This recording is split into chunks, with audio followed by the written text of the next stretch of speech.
Welcome to the August 21st edition of Colorado Inside Postgame, a special web-exclusive production here on Channel 12. Let's get a quick take on the Denver Police Department for coming under criticism this week for its 14-minute response time to an attack on the 16th Street Mall last week. A couple visiting from California was attacked by up to 20 youths after an argument about littering. Patty Calhoun for Westward. Now, this attack was not in the middle of the night. This was not 3 o'clock in the afternoon, 3 o'clock in the morning. This was after dinner. And everyone that I've talked to about this story said, like, wait, every time I've gone down there, there's police everywhere. Why on earth could it take so long? I guess that's the big question people are asking. What have you thought about the response so far? Well, it was 8:30 on a Thursday night in a busy part of the mall because it was by Tokyo Joe's. They'd been eating at Rock Bottom, so that's a pretty crowded area, even at 8:30 on Thursday night.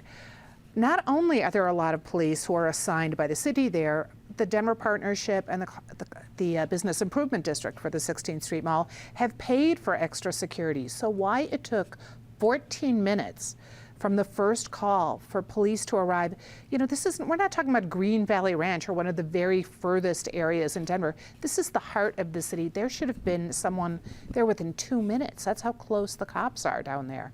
So we have no answer yet on what's happening there. The longer term, that's going to be an answer we want. We also want the answer to how is the mall going to be fixed ultimately. I know they want to have more festivals. They want to have more outdoor cafes.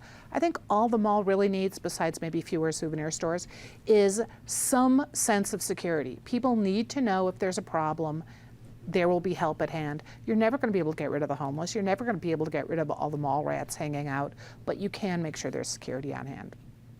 David Cope of the Independence Institute and DU Law School.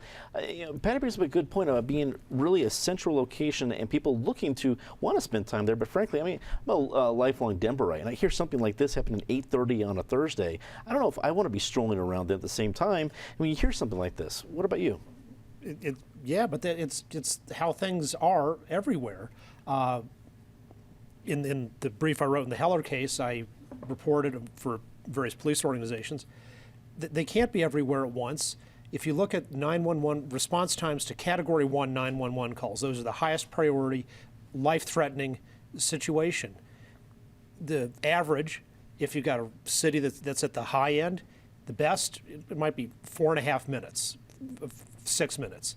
At the worst end, you get averages like 12 or 14 minutes. But when seconds count, the police are minutes away. That is just the nature of things because you can't have one cop. You can't have a cop on every corner. There's just not that many to go around, and that's why some people choose to carry something on their own for self-defense, whether it's a firearm or CS spray or something. People have to be their own first responders. Eric Sonman, political analyst. I'm not sure if this creates a boon for concealed carry permits, but I know at least this is a high-profile part of Denver that I think people who live, I'm a suburb kid, I'm still living out in the suburbs, I still respond to what's going on there.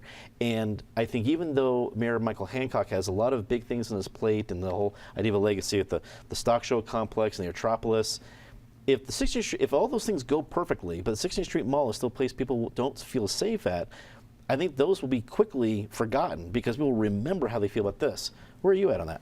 I largely agree with you. I think the 16th Street Mall is emblematic of Denver.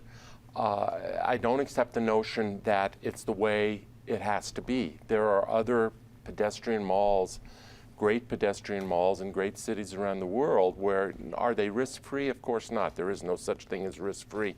But they are a lot more hospitable, they are a lot less threatening, they are a lot more inviting than what has become of the 16th Street Mall here. Do I have a perfect answer? No, I don't. There are all kinds of First Amendment and other issues that you have to deal with, and I don't think you can just go in there, Lord knows I'm not proposing you go in there with batons and clean the thing up.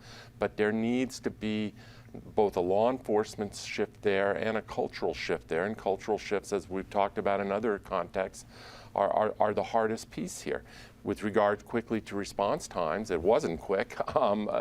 And even if granting what David said in terms of the averages, there's still a huge difference between what those averages are, and you would think the averages, you would think the mall would be on the low end of those averages, just given the police presence, and you're not having to fight your way through a lot of traffic. You got bicycle cops down there. You would think that it would be hard to be at any place in a mall where you couldn't get in 2 or 3 minutes or something like that.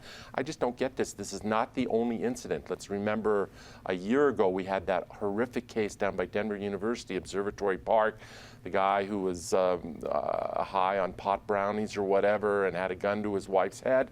There's a police substation right down there at I-25 in University, and yet by the time that call got answered 10 or 15 minutes later, she was dead. This is not the only incident of really inexcusably slow response times in this city.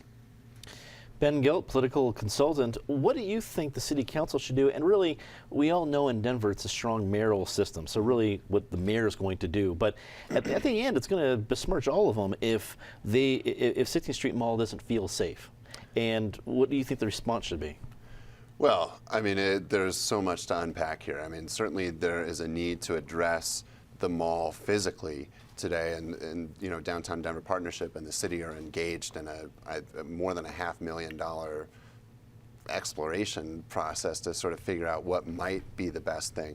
I think culturally, from my standpoint and opinion, I actually think introducing maybe more traffic onto the mall and helping push more people to the mall will help address some of these security issues. Because what you find, especially when you're at the top side of the mall towards the Capitol building, there's a real emptiness. There's not a really robust retail presence. There's not a lot of restaurants. There are huge gaps on the mall where there just aren't people. And I think part of the reason that you see these kids congregating on the mall is because of those gaps, because there are empty storefronts, because there are these alleyways that are so easy to sort of hide out in and hang out. It's easy to congregate around there. And the way to get them to disperse is not through a specific policy or police action or anything else. It's with planning and with driving people into that space so that those people who are looking to be on the fringe of society, looking to break the law, looking for trouble, aren't there. So I think that's one piece, and certainly I think that the mayor politically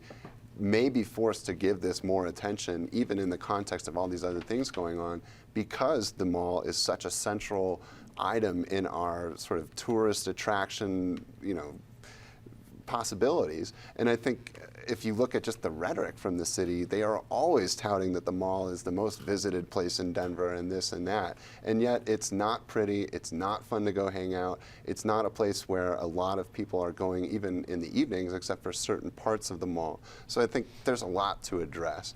And I'm hopeful that the mayor and council and others will begin to take it a little bit more seriously and think about how you really activate the space, not make it a mile-long pedestrian mall. That will make the problem much, much worse.